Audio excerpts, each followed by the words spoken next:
Diane Lane has always been the kind of Hollywood presence that doesn't announce itself with noise. She arrives in a room, and somehow the room changes. A face that directors frame like memory, a voice that never forces emotion, and eyes that can carry an entire backstory in a single, almost accidental glance. That's why her story hits differently. Because the tragedy in Diane Lane's life isn't a single catastrophic event. It's a slow, relentless pattern, being praised as extraordinary while being treated as optional, being labeled an icon while constantly having to fight for the right to exist beyond an image. She became famous for playing women who were betrayed, abandoned, or quietly breaking under the surface of a perfect life. Yet her own life has been shaped by the same contradictions. A teenage prodigy who left legendary elders speechless. A cover girl symbol of America's cinematic promise who later disappeared so fully that critics assumed she had burned out. A woman who returned not through spectacle, but through silence. One nearly wordless moment that forced audiences to reassess everything they thought they knew about her. Diane Lane is Hollywood's most vivid paradox, celebrated for her beauty, underestimated for her depth, and remembered most for the parts of her acting that refused to beg for attention. Before the spotlight, there was instability, a childhood that never settled into a single definition of home, where the adults around her could shift roles, leave, return, and rewrite the rules without warning. That kind of upbringing doesn't always create visible chaos. Sometimes it creates a child who learns to observe instead of speak, to read moods faster than language, to keep emotions folded inward because outward emotion invites disappointment. And that instinct, quiet, guarded, hyper-aware, became the foundation of her art. When Diane stepped onto a film set at just 13, she didn't act like a cute kid playing dress-up. She acted like someone who had already lived through uncertainty and knew how to translate it into restraint. That's why audiences believed her. She didn't perform innocence. She embodied it with a shadow behind it. But fame came too fast, and it came with a cost that Hollywood never admits on camera. The industry doesn't just crown young women, it also cages them. Diane was packaged as the ideal love interest, the dream girl, the proper woman, the image that could be projected onto without resistance. And when you're turned into an image, every real choice you make becomes a threat. If you step back, you're gone. If you stay quiet, you're cold. If you refuse to feed the machine calls you irrelevant. Diane Lane didn't collapse publicly, didn't chase scandal, didn't weaponize her private life for attention. Instead, she did something far rarer. She preserved herself. And that's what makes her journey so heartbreaking. Because in an industry that rewards exposure, her strength was always the same thing that kept her from being fully celebrated. The decision to remain a person, not a product. Diane Lane's early life didn't resemble the polished origin story Hollywood loves to attach to its stars. There was no stable home base, no carefully guided childhood preparing her for fame. She was born into motion, separation, and uncertainty, and those elements quietly shaped everything she would later bring to the screen. Her parents split when she was just days old, leaving her raised primarily by her father, a man immersed in theater and big ideas but unable to offer consistency. Money was unpredictable, addresses changed often, and home became a temporary concept rather than a place. Diane didn't grow up with a bedroom that belonged to her or routines that anchored her. Instead, she grew up watching adults improvise life in real time, learning early that stability could vanish without warning. That kind of childhood teaches survival skills most people don't recognize as skills at all. Diane learned how to adapt quickly, how to read a room, how to sense emotional shifts before words were spoken. She became observant rather than expressive, cautious rather than demanding. While other children were protected from adult chaos, she was surrounded by it. Conversations about art, philosophy, failure, and ambition, often without the emotional safety net to process them. Her father could passionately discuss literature and theater one moment, then forget practical necessities the next. Diane loved him deeply, but love didn't erase exhaustion. Constant adjustment became normal. And from that constant adjustment came a defining trait: restraint. By the time she reached her early teens, Diane was already gravitating toward performance. Not because she craved attention, but because acting offered structure.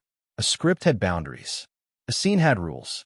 On stage, emotions were allowed to exist safely because they belonged to someone else. That distinction mattered. Acting gave her a place where feelings didn't threaten abandonment. So when opportunity found her, rather than the other way around, she stepped into it with a seriousness that startled adults around her.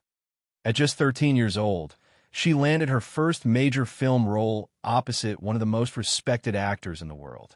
Instead of shrinking under that pressure, she held her ground.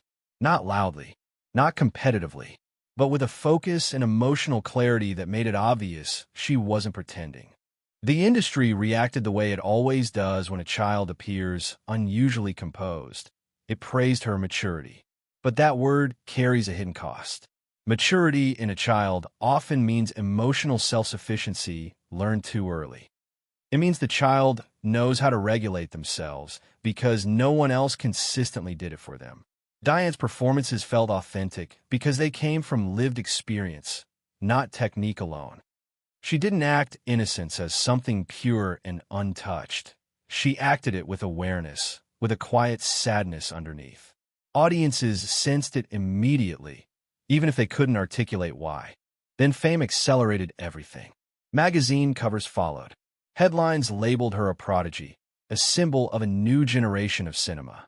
Adults projected enormous expectations onto a teenager who was still learning how to live independently.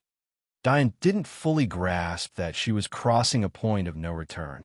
Looking back, she would later describe this period as the end of her childhood. Because once you are seen as extraordinary, you're no longer allowed to be unfinished. Mistakes stop being lessons and start being judgments. As her career gained momentum, so did the pressure to fit an image. Hollywood quickly defined her as the ideal love interest: beautiful, sensitive, emotionally available, and safe. That image brought work, but it also quietly limited her. Roles came with expectations, and expectations came with consequences if she resisted. Diane began to realize that authenticity, her greatest strength, was also her greatest vulnerability. The same honesty that made audiences believe her made the industry uncomfortable. She wasn't easily molded. She didn't overshare. She didn't perform enthusiasm for fame itself. So when she began stepping back, it wasn't a dramatic rebellion. It was instinct, survival. She chose distance over constant exposure, silence over spectacle. And in Hollywood, silence is often mistaken for failure. Critics labeled her a missed opportunity, a talent that faded too soon. But the truth was quieter and far more complex. Diane Lane wasn't disappearing. She was protecting the part of herself that made her real in the first place. And that choice, made early, made alone, would define the rest of her life, even when the world wasn't looking. Diane Lane's return to the center of cinematic conversation didn't arrive with fireworks, reinvention headlines, or a carefully engineered comeback narrative. It arrived quietly, almost accidentally, through a role that demanded something far more dangerous than reinvention: honesty.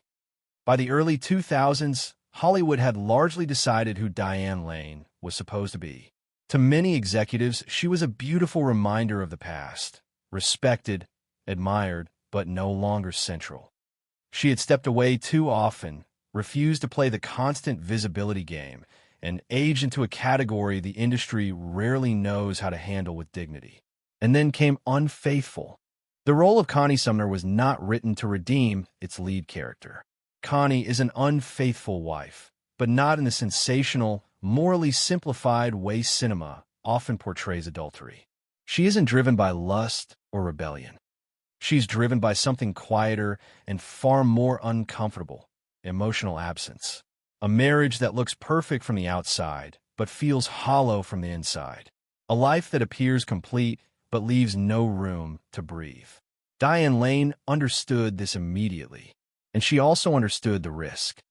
At the time, Hollywood still punished women harshly for playing characters who crossed moral lines without apology. The audience was expected to judge them, not empathize with them. Accepting the role meant stepping directly into that judgment. What made the performance extraordinary wasn't the story itself, but how Diane chose to tell it. She stripped away theatrics, refused exaggeration, and trusted stillness. Her Connie doesn't announce her dissatisfaction. She doesn't explain herself. She barely understands herself. And that confusion becomes the emotional engine of the film.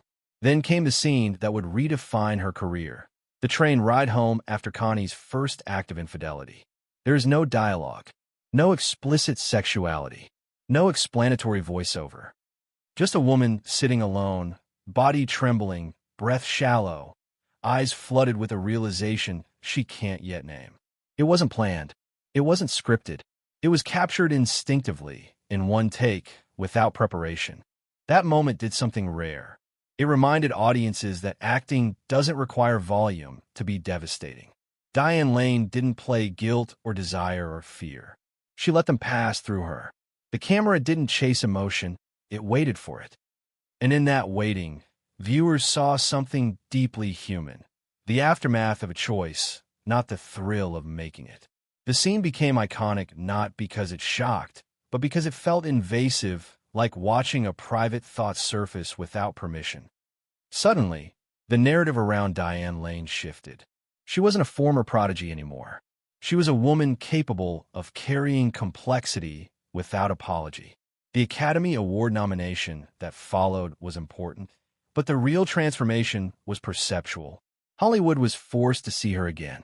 Instead of capitalizing on that moment by repeating herself, Diane did something counterintuitive. She pivoted. Under the Tuscan Sun arrived the very next year, and on paper, it couldn't have been more different. Where Unfaithful was tense and interior, Under the Tuscan Sun was expansive, sunlit, and seemingly gentle. But beneath its warmth was the same emotional core.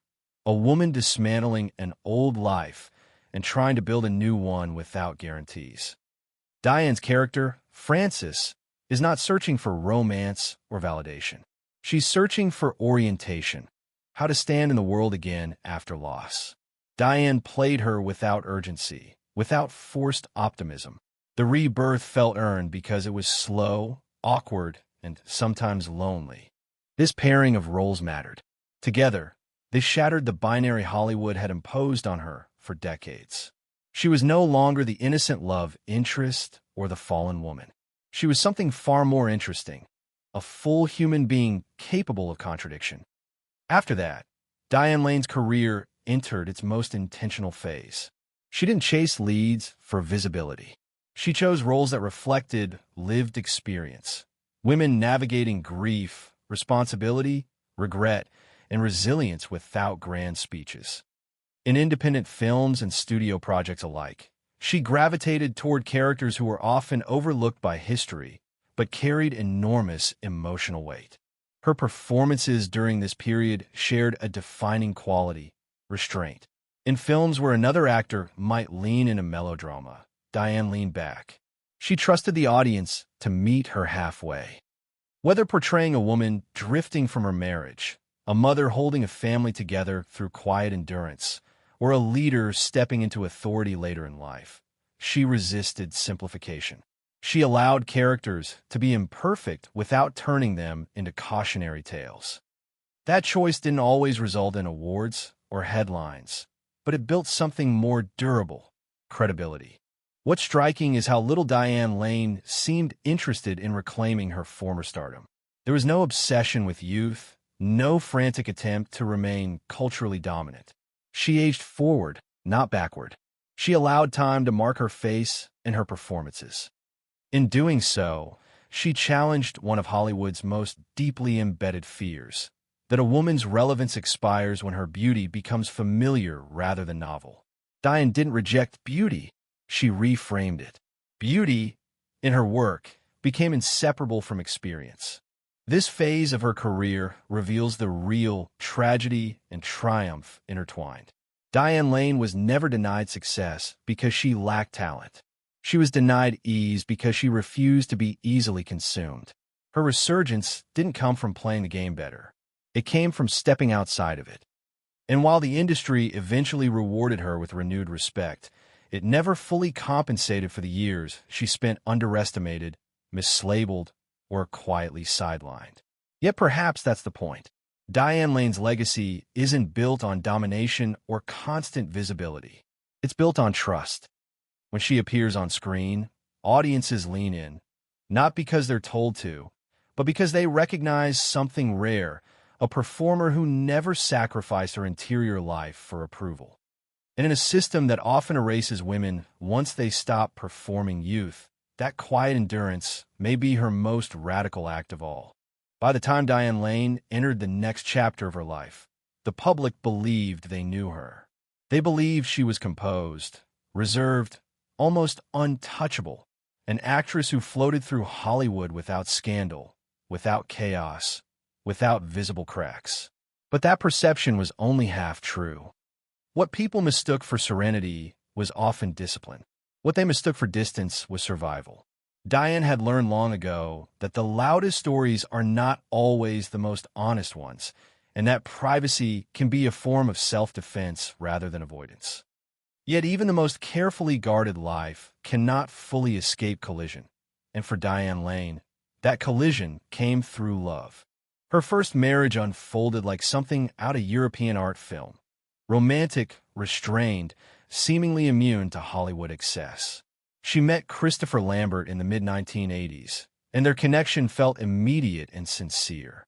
They were young, internationally admired, and uncommonly private. When they married, there was no spectacle, no media frenzy, no sense of performance. It was simply two people choosing each other. For a while it worked. Their daughter became the emotional center of Diane's world, an anchor in an industry that rarely offers stability. Diane has often described motherhood not as an obligation, but as orientation, something that kept her from drifting too far inside herself. But love, even when real, does not always survive logistics. Distance, different rhythms of work, and incompatible ways of living slowly wore the marriage down. When it ended, it did so quietly. No public accusations, no tabloid warfare, no attempt to assign blame. And in that restraint, Diane revealed something essential about her character. She did not rewrite the past to protect her image. She allowed the relationship to remain what it had been, meaningful, imperfect, finite. In Hollywood, where breakups are often weaponized, that choice alone was radical. Years later, when Diane opened her heart again, the tone of her life shifted dramatically. Her marriage to Josh Brolin was different from the beginning. More volatile, more public, more exposed to scrutiny. Where her first marriage dissolved gently, the second brought pain that could not be fully contained. The arrest following a domestic incident forced Diane into a spotlight she had spent decades avoiding.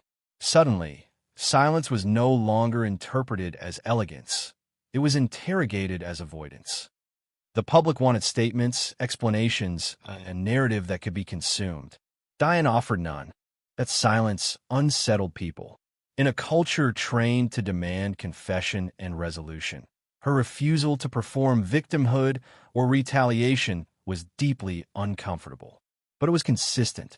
Diane had never believed that personal suffering required public validation to be real. She chose to handle the rupture privately, declining to turn trauma into identity. The marriage ended not with spectacle, but with separation.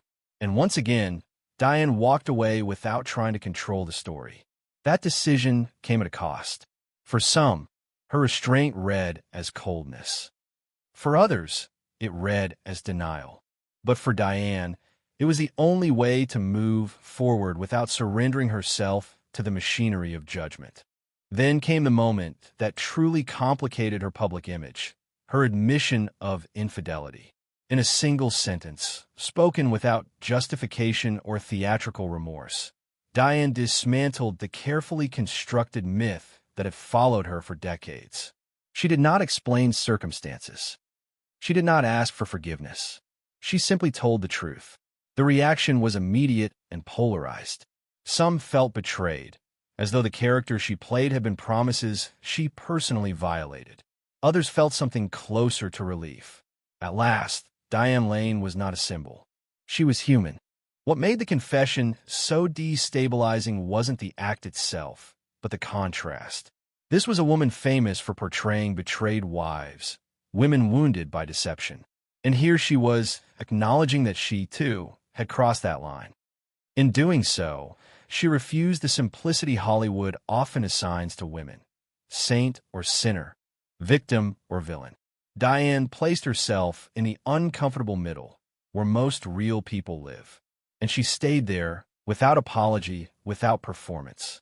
As her personal life settled into a quieter rhythm, Diane's work continued to evolve. She gravitated toward roles that mirrored her own hard-earned clarity. Women carrying responsibility without spectacle, strength without bravado. She played mothers, leaders, partners, and protectors not as ideals, but as people shaped by compromise. In each performance, there was an understanding that life does not resolve cleanly. It accumulates.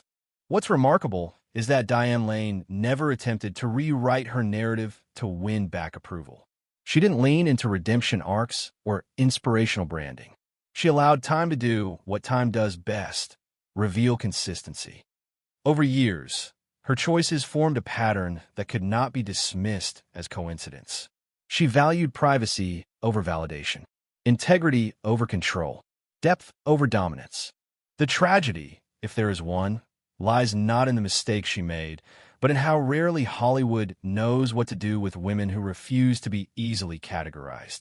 Diane Lane did not disappear because she failed. She receded because she would not flatten herself into something marketable at the expense of truth. And yet, she always returned, older, quieter, more precise. Each return carried less noise and more weight. In the end, Diane Lane's life does not read like a rise and fall story. It reads like a long negotiation between visibility and selfhood, between love and limits, between what the world demands and what a person can survive without losing themselves. She has been hurt. She has hurt others.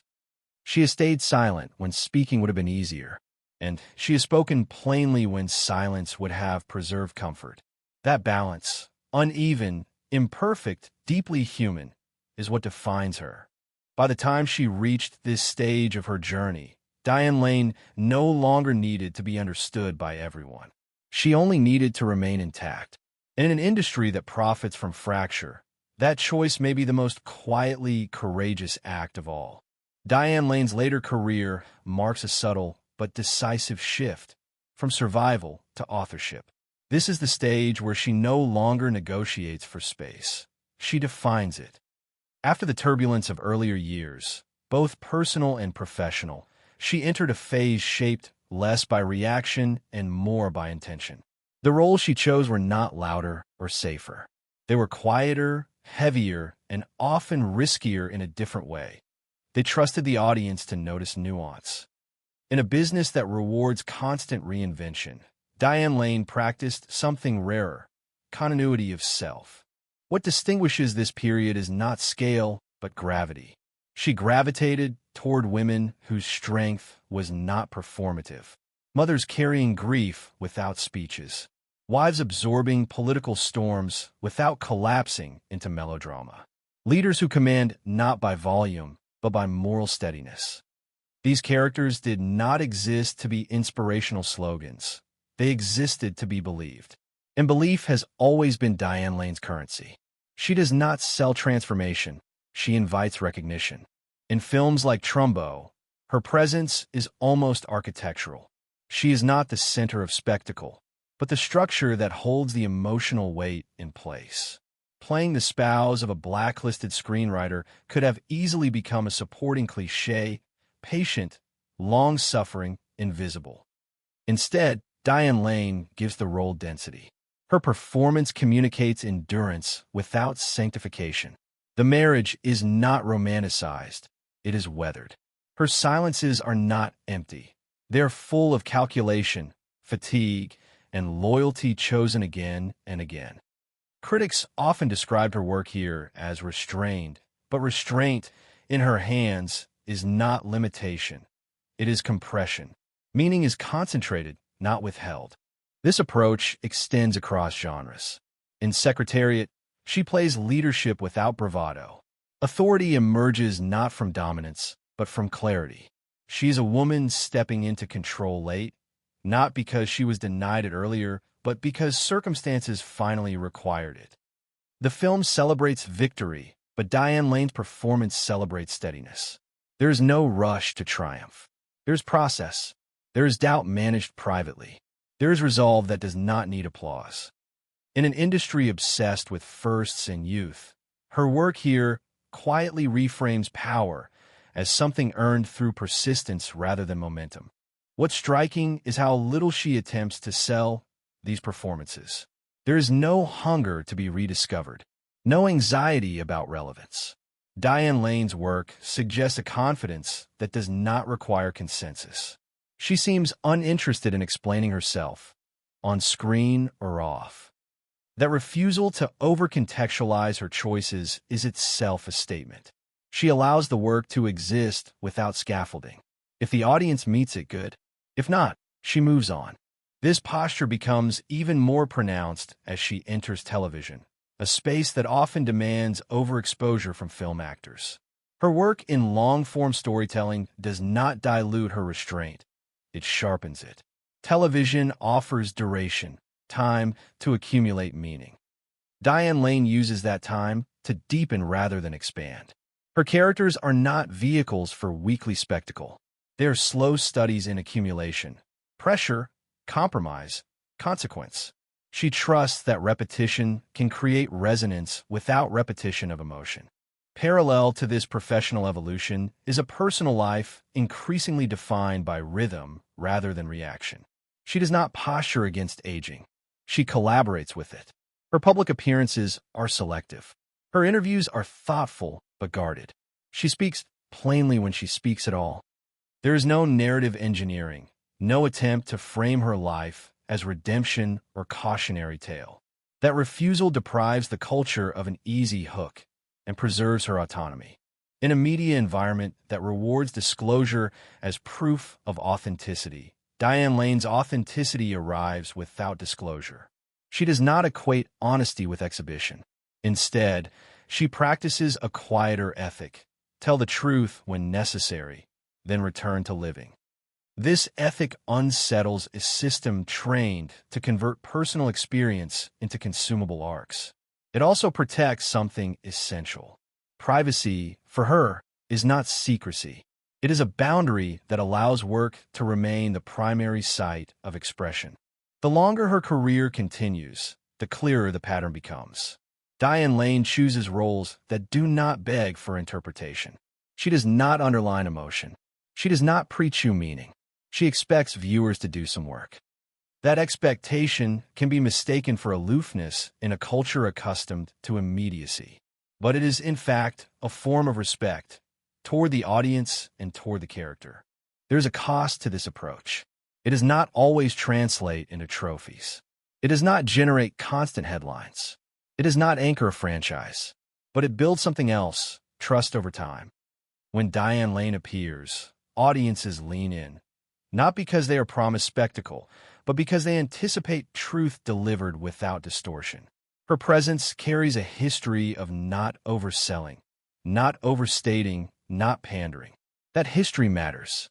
If earlier chapters of her life were defined by negotiation between talent and expectation, privacy and exposure, this chapter is defined by alignment. Her work, her public posture, and her personal rhythm no longer pull against each other. They move in parallel. The tragedies that once framed her story are not erased. They are integrated. They inform her choices without dominating them. This is where Diane Lane's legacy clarifies. Not as a star who burned brightly and faded, nor as a figure constantly reborn, but as an artist who learned how to remain. In an industry that often equates relevance with visibility, she demonstrates another model. Relevance through reliability of depth. You may not always see her, But when you do, she matters. And that may be the quiet triumph at the heart of her story. She did not defeat Hollywood. She outlasted its definitions. By choosing integrity over urgency, presence over noise, and truth over performance, Diane Lane constructed a career that does not need a single crowning moment to justify itself. It simply continues, measured, deliberate, and unmistakably her own. By the time Diane Lane entered what many would call the later stage of her career, she had already done something rare in Hollywood. She had removed urgency from her choices. There was no sense of racing against time, no visible anxiety about relevance, no attempt to compete with younger versions of herself. Instead, her work began to reflect a different priority: precision. Each role was selected not to expand her image, but to refine it. And that refinement carried a quiet authority that only comes from experience fully lived rather than strategically packaged.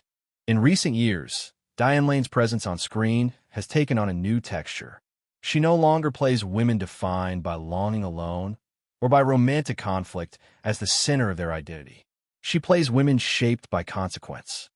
Women who understand the cost of decisions, who carry memory in their posture, who no longer mistake intensity for meaning. This shift is subtle but unmistakable.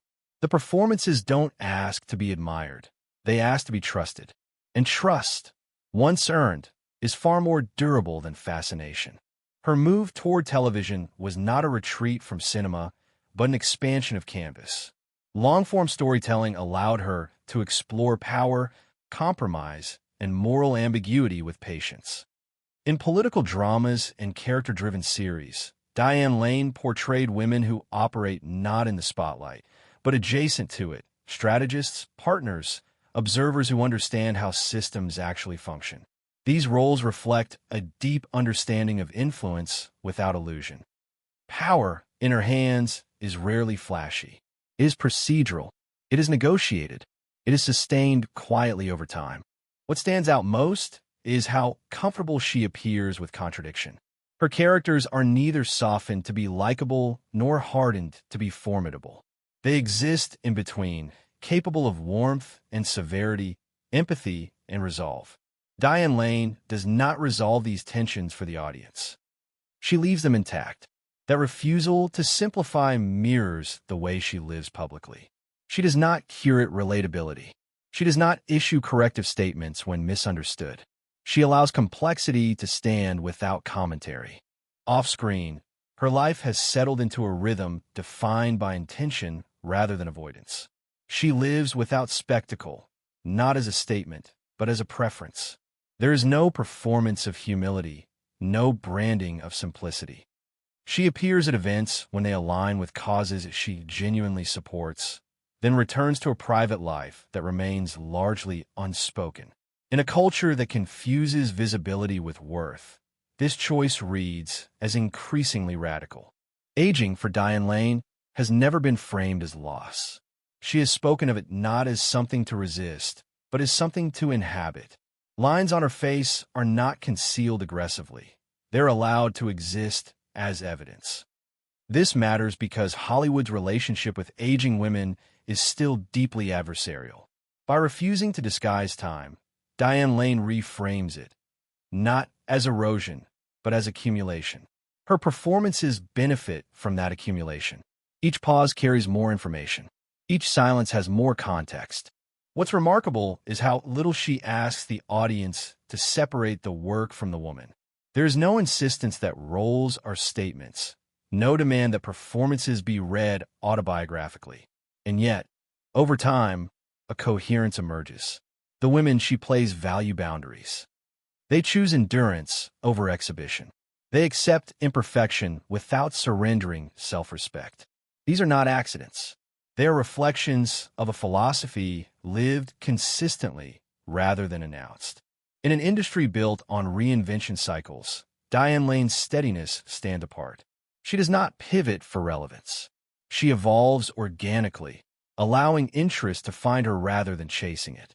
That approach limits volume but increases impact.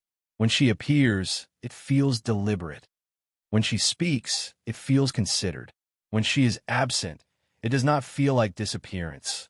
It feels like continuation elsewhere. As she moves through this phase of her life, Diane Lane no longer needs to correct the record or reclaim a narrative. The work speaks with enough clarity. She has been underestimated, idealized, sidelined, and rediscovered. She has endured personal fracture without turning it into currency. She has admitted fault without turning it into confession theater. And she has continued working without demanding recognition as compensation for survival. If earlier chapters of her story were marked by tension between exposure and self-protection, this chapter is marked by balance. Not resolution, balance. She understands what belongs to the public and what is not. She understands what acting can express and what life should contain privately. That understanding gives her a rare freedom, the freedom to continue without explaining why. And perhaps that is the quiet conclusion forming here. Diane Lane did not become timeless by freezing herself in a particular image. She became timeless by moving forward honestly, allowing change to register, allowing life to mark her, and trusting that substance would outlast noise. In a world obsessed with constant declaration, her restraint has become her signature. And in that restraint, she remains present, credible, and unmistakably whole. In the end, Diane Lane's story does not resolve with triumph or tragedy in the way Hollywood prefers. There is no final redemption scene, no moment where the world suddenly agrees on her worth. Instead, her life settles into something far more honest: continuity. She is still here, still working, still choosing. And that quiet persistence may be the most revealing conclusion of all. Diane Lane never built her career on domination or spectacle. She didn't rely on scandal to stay visible or nostalgia to stay relevant. When she stepped away, she did so without drama. When she returned on her own terms. Across decades, she refused to flatten herself into a single narrative: child prodigy, beauty icon, fallen star, or comeback story. Each of those labels touched her life briefly, but none of them defined it. What defined her was a consistent refusal to trade her interior life for approval. The tragedy often attached to Diane Lane is not rooted in loss of opportunity or lack of recognition. It lies in how rarely the industry knows how to honor women who age without apology and live without performance. She was admired early, underestimated later, and only intermittently celebrated for the depth she had always carried. And yet, she never chased correction. She allowed time, work, and restraint to speak on her behalf. What remains most striking is her relationship with truth. When she spoke plainly. When she stayed silent, it was not out of fear but discernment. She did not confuse honesty with exposure, nor vulnerability with display. In a culture that rewards constant revelation, Diane Lane chose coherence instead, allowing her values, her roles, and her conduct to align without explanation. Her performances leave behind a particular aftertaste: recognition rather than admiration. You don't watch Diane Lane to be impressed. You watch her to feel understood. The women she portrays are not designed to inspire slogans. They're designed to reflect life as it is lived: uneven, compromised, quietly resilient. That reflection lingers longer than spectacle ever could. As time passes, her legacy clarifies. It is not measured in awards or box office milestones, though she earned respect in both. It is measured in trust. Audiences trust that when Diane Lane appears, she will not manipulate emotion or sell a moment she hasn't earned. Directors trust that she will bring gravity without ego. And viewers, often without realizing why, trust that she will tell the truth even when it is uncomfortable or incomplete. Diane Lane's life reminds us that not every powerful story ends with a loud conclusion. Some end with a steady presence, unmoved by trends, undiminished by time. She did not conquer Hollywood, nor did she escape it. She simply learned how to exist within it without losing herself. And in an industry that consumes identity as fuel, That achievement may be the rarest kind of success. At 60, Diane Lane is not a cautionary tale or a romantic myth. She is a living example of endurance with integrity. A woman who chose depth over noise, continuity over spectacle, and truth over image. And perhaps that is why, even now, when she looks into a camera and says nothing at all, people still listen.